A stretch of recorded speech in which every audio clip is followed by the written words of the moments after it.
Over the course of the text, many other folk tales are cited en passant. There's one about an inexhaustible stick of deodorant, another about a husband who loves his wife so much that he deliberately mistreats her at the end of his life so she'll be happy when he dies. These are all the sorts of folk tales, or fact patterns as they're called now, that flight attendants routinely pantomime in the aisle before takeoff.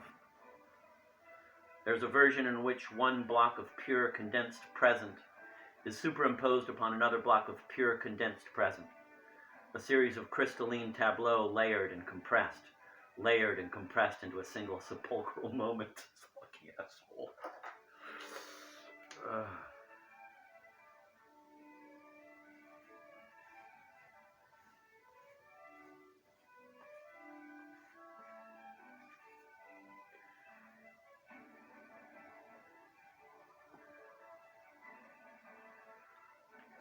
I have to read that again. Such poetry. There's a version in which one block of pure condensed present is superimposed upon another block of pure condensed present, a series of crystalline tableaux layered and compressed into a single sepulchral moment. And yet another, this one involving some American tourist in the bar Polpo who, exasperated when he can't elicit the location of the men's room from a non-English speaking Chilesian waiter, exclaims, quote, "Mind over matter doesn't matter if you're the Mad Hatter with a weak bladder who steals money from his friends and still has to sell all his soggy depends on eBay anyway, essay." Let's read it again. Mind over matter doesn't matter if you're the Mad Hatter with a weak bladder who steals money from his friends and still has to sell all his soggy depends on eBay anyway, essay. As in the poem by Pasolini, A Desperate Vitality, that begins, as in a film by Godard, the book is in the form of a dialogue with stage directions, an interview, perhaps one might even say a psychoanalytic session, but with the roles of analyst and analysand constantly shifting.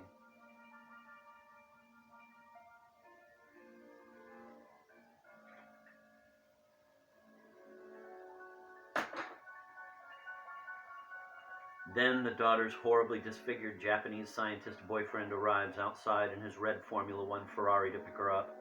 And here the book moves into its tonally richest register, and yet it's almost over before it starts. Still, no one before has so sharply delineated the underlying architecture of the Chilesian mentalite. The savage psychopathology outside on the piazza. The serene Gemütlichkeit inside the bar Polpo. The violent endopsychic turmoil in its sanctum sanctorum, its innermost realm, the men's room. No one before has so vividly theorized the sensation of being swallowed up into the serpent, the coiled Mobius strip, that is Chilesia, of being dragged down in its peristaltic undertow.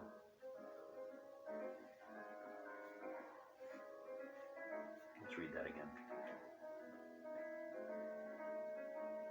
Still, no one before has so sharply delineated the underlying architecture of the Chilesian mentalite, the savage psychopathology outside on the piazza, the serene Gemütlichkeit inside the bar Polpo, the violent endopsychic turmoil in its sanctum sanctorum, its innermost realm, the men's room. No one before has so vividly theorized the sensation of being swallowed up into the serpent, the coiled Mobius strip, that is Chilesia, of being dragged down in its peristaltic undertow. And the Snellen chart is a harbinger of the ivresse du discourse at the book's end. God, this guy's a fucking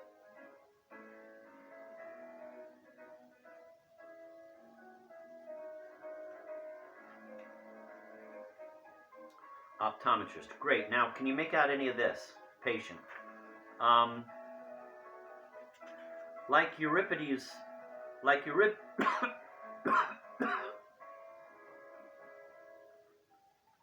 Man, that's delicious. Like Euripides' The Bacchae on the outside with the bloody insanity out there on the piazza, the Spergmos, and Sophocles' Oedipus at Colonus on the inside with the whole dying father, dutiful daughter trope going on. Last Orgy of the Divine Hermit distills a fantastic multiplicity of ethnographic minutiae, of straight-up, form-fitting, en-suit Chilesian mafia shit, into a study of extraordinary theoretical density. It's like the offspring produced when some huge encyclopedic disquisition is mated with a chihuahua. Don't be intimidated by its brevity. Optometrist. Perfect, patient. One can't help but be struck by the exiguity of Chilesia, as someone says of the country. I'm assuming it was Gabs with her inevitable panache. It's very finite. There seem to be only 4 places in all of Kermunkachunk. Kermunkachunk International Airport, the Bar Polpo, the Piazza, and the floating casino on Lake Little Lake. Perhaps a 5th, the Ish Delish Deli, but it's only alluded to. We never actually see it. There's a production company, of course. Don't Let This Robot Suck Your Dick Productions. But again, we never see its offices, its facility. And apparently there's only one place in Greater Chilesia, the Steppe.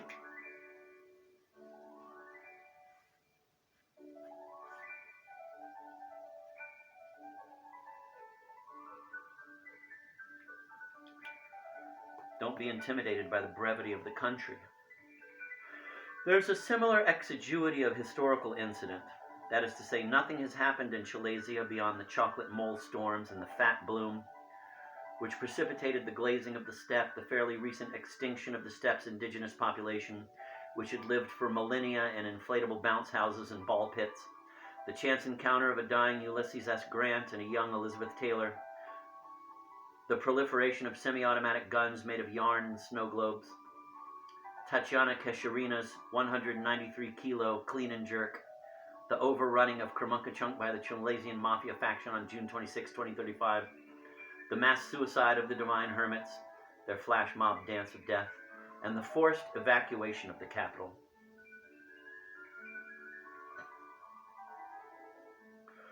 These are the only things that have ever happened. This is the tone row of Chilesian history. What at first appears mere scantiness is actually a system, a methodology. Chilesia is a 12-tone country. Its folk tales are 12-tone folk tales, endless permutations of a prescribed set of leitmotifs.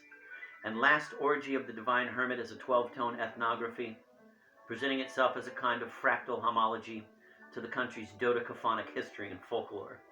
But LOOTDH goes much further. It suggests that any ethnography of any sort, whether it's an ethnography of Naxatli Maoists, Wall Street investment bankers, the Hmong refugees of Minneapolis, or Serbian football hooligans, must play these same 12 notes in inversion, denoted I, retrograde R, or retrograde inversion RI, in addition to its original or prime form P.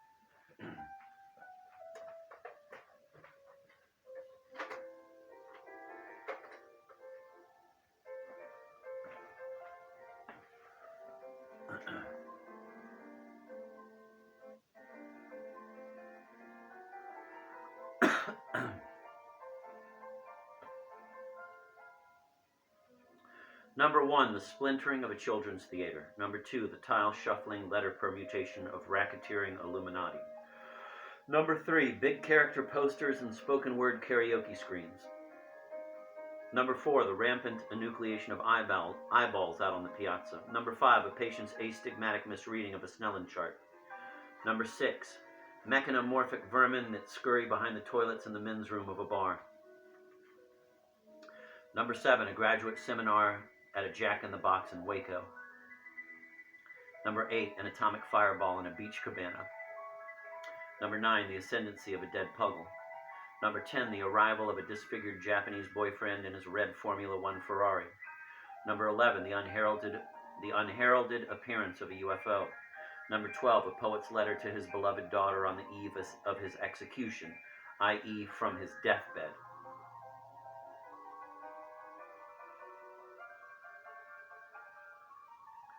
This exiguity also extends to the actual duophonic sonic topography of Chalasia.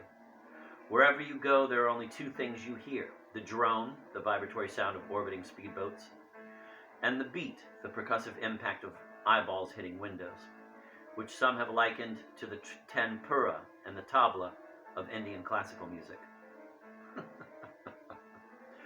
So yes, Chalasia is very much a folkloric kind of place, a theme park, if you will, a place where in the absence of much else, the same homespun stereotypical phrases, the same passages seem to recur. This is an orgy, that is an orgy, etc., etc. I did a quantitative text analysis, and the sentence "there is even a promotional schedule for the as yet unbuilt stadium, June 26th is Divine Hermit Bobblehead Night," occurs 17 times in this relatively brief monograph. But what we can see of Chalasia quivers before the eyes. It bends, it rips, it expands and swirls, it blossoms into colorful, atmospheric, abstract, expressionistic landscapes, and suddenly disappears into pitch darkness and impenetrable fog, only to reemerge just as suddenly as simple geometric shapes, squares, rectangles, triangles, circles. And it is precisely here that we first encounter that restricted circle of endogamy, the entrenched custom of Kamunkachunkians marrying only other Kamunkachunkians, especially as it pertains to the genetic transmission of Creutzfeldt-Jakob disease. We know that the symptoms of CJD include loss of physical coordination, which can affect a wide range of functions such as walking, speaking, and balance, ataxia, and that we can correlate these symptoms to the staggering and pirouetting of the dance of death in the bar polpo and the death gyres out on the piazza. There are also visual symptoms of CJD: diplopia, supranuclear palsies, complex visual disturbances, homonymous visual field defects, hallucinations, and cortical blindness. In the folk tale, the failing eyesight of the father, his inability to accurately read the spoken word karaoke screens, is sometimes portrayed as the first sign of his impending death from Creutzfeldt-Jakob disease. There is also the possibility of transmission between patients via optical devices that contact the eye. The patient jerks her head away from the optometrist. "Okay, breathe, breathe." The optometrist gently clasps her shoulders, a gesture both medically precautionary, she seems about to faint, and paternal. Optometrist: Don't worry. We're not in Chalasia anymore." Indeed, at that moment, the patient seems completely disoriented. She doesn't seem to know where the fuck she is. Optometrist: "Are you okay?" Patient, very tentatively: "Yeah." Optometrist: "You sure?" Patient: "I think so." Optometrist: "Can you make out any of this, or is it too small?" Patient: "No, I can read it. Most, if not all, of the violence in Chalasia is figurative. This is of little comfort, though, to the people of Chalasia, many, if not all, of whom are also figurative." Optometrist: "Good." Patient: "There's a classic experiment designed to determine whether children have developed the ability to ascribe thought to others, especially thoughts that might differ from their own. A toddler views a video of a girl who leaves a box of stuffed animals behind in her room. While she's gone, an adult replaces the stuffed animals in the box with pencils. Now the child comes back to open up her box again. The experimenter asks the toddler, 'What does the little girl expect to find in the box?' A Chalasian toddler will always say, 'Cocaine.'" Optometrist: "Perfect." Patient: "Chalasian cinema consists of just subtitles, no images. When people go to the movies, even the martial arts action films produced by Don't Let This Robot Suck Your Dick Productions, they essentially sit and read together, softly to themselves, a davening murmur in the dark." Davening.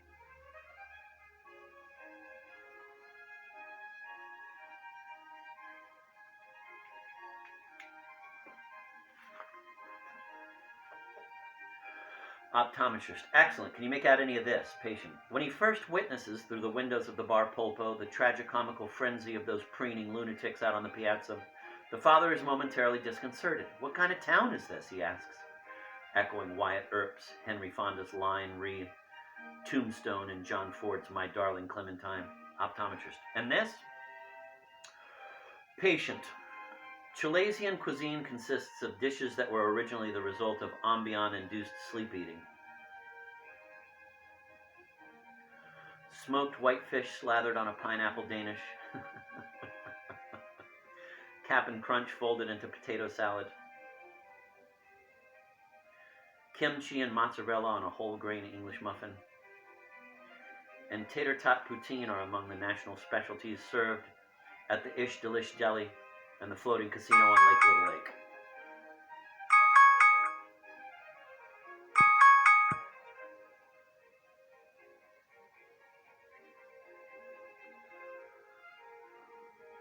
Optometrist. How about this?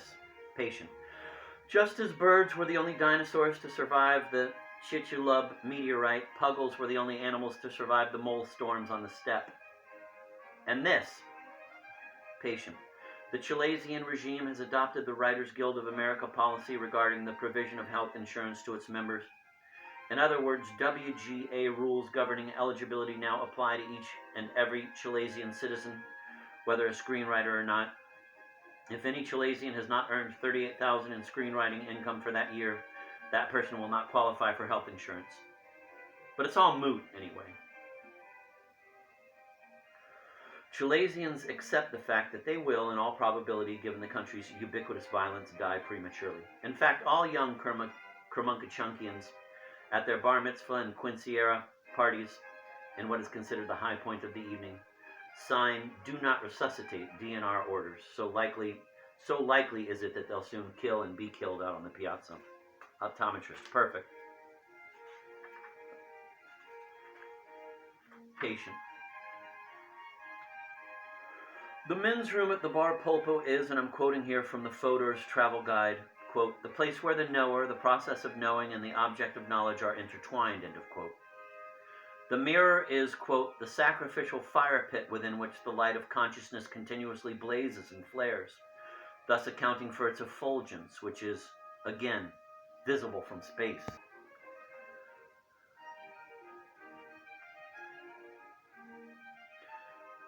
The mirror is the sacrificial fire pit within which the light of consciousness continuously blazes and flares, thus accounting for its effulgence, which is, again, visible from space. Optometrist. Any of this? Patient.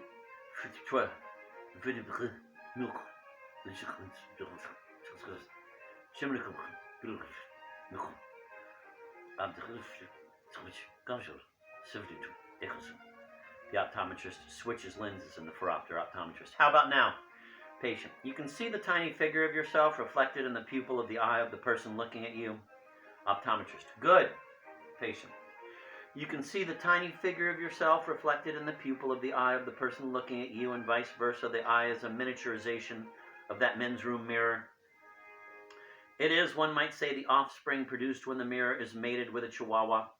And the mise on a beam created by the infinite recursion of these tiny mirroring mirrors is called the orgy. And as Lootdh will so mysteriously dramatize, the last orgasm is the inverted mirror image of the first.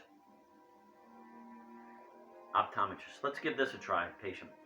I'm guessing the best writers are either Jews or anti-Semites. And the very greatest of these are, of course, the anti-Semitic Jews. The optometrist switches lenses in the phoropter. Optometrist. How's this? Better? Patient. Much. Given the non-orientable surface that is the Chilesian topography, a Chilesian mafia godfather who circumnavigates Chilesia will arrive back in the same place, but mirror reversed, as a divine hermit.